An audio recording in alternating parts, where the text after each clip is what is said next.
ఉషామైలు TRS party లీడర్ని, మహిళా leader. కాకపోతే మా ఆయన ఈశ్వరు బంధు సేవా మండలి స్టేట్ ప్రెసిడెంట్. వాళ్ళ మిసెస్ నేను జీ మాణిక్లత. సో దసరా మిలప్ గురించి మీ మాటల్లో ఏమంటారు? దసరా మిలాప్ అంటే మా కులానికి సంబంధించిన చిన్న తారతమ్య పెద్ద చిన్న ఏమి లేకుండా అందరు ఒక్క చోటికి వచ్చి అందరు ఒక్క దగ్గర కలుసుకొని ఒక్కరికొక్కరు అన్నదమ్ములు అక్క చెల్లెళ్ళలాగా కలిసి మెలిసి మంచిగా ఒక పండగ వాతావరణాన్ని సృష్టించుకొని అందరు కలిసి బాగా ఒకరి కోసం ఒకరు, వాళ్ళకు పిల్లలు బాగా హై లెవెల్లో చదువుకుంటారు కదా, వాళ్ళు టాపర్ వస్తే వాళ్ళకి ప్రోత్సహించి వాళ్ళకి బహుమతులు ఇస్తారు. మరి కల్చరల్ ప్రోగ్రామ్స్ చేస్తారు. ఆడవాళ్ళకి చైర్స్ అవి ఆటలు ఆడి వాళ్ళు ఎవరైతే ఫస్ట్ వస్తారో వాళ్ళకి ప్రైజులు ఇవ్వడము. మళ్ళీ ఇంకొక లీడర్స్ ఉంటారు కదా, మన వాళ్ళు కూడా బాగా చదవాలి, పైకి రావాలి, ప్రతి ఒక్కరిలో ఉత్సాహం రావాలి.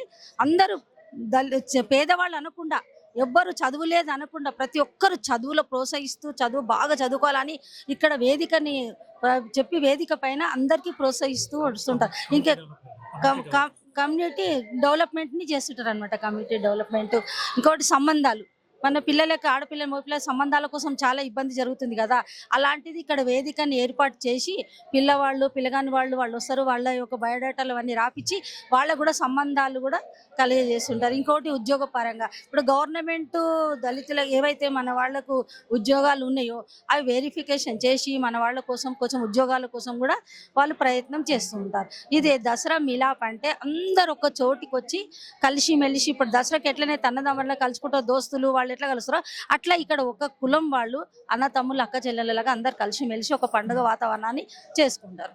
సో మీరు ఆడపిల్లలకి ఇచ్చే అడ్వైస్ ఏంటి? ఇప్పుడున్న ఆడపిల్లలకి మీ నుంచి ఇచ్చే ఒక మాట. నేను ఆడపిల్లలకు ఒకటే అంటాను, ప్రతి ఆడపిల్ల ఒక ఝాన్సీ లక్ష్మీబాయి లాగా ఎదగాలి, మంచి చదువుకోవాలి, ప్రతి దాంట్లో ముందుండాలి, ప్రతి ధైర్య సాహస లక్ష్మి అన్నట్టుగా ఆడపిల్ల భయభ్రాంతులు వెనకాల ఉండొద్దు. ప్రతి ఆడపిల్ల ఒక టైగర్ అంటే ఒక అదే ఝాన్సీ లక్ష్మీబాయి, రుద్రమాదేవి వాళ్ళందరూ ఎట్లనైతే ముందుకు పోయినరో చదువులో కానీ యుద్ధంలో కానీ ప్రతి దాంట్లో కానీ అందరు అన్ని రంగాలలో మన పిల్లలు ముందుకు ఉండాలి, ఆడపిల్లలు ముందుకు ఉండాలి, బాగా చదువుకోవాలి, ఐఏఎస్ ఐపీఎస్లు కావాలి, అట్లా డాక్టర్స్ ఆల్రెడీ ఉన్నారు మా పిల్లలు డాక్టర్సే, అట్లా అందరూ కూడా అలాగే చదువుకోవాలని నేను అనుకుంటున్నాను. Thank you madam.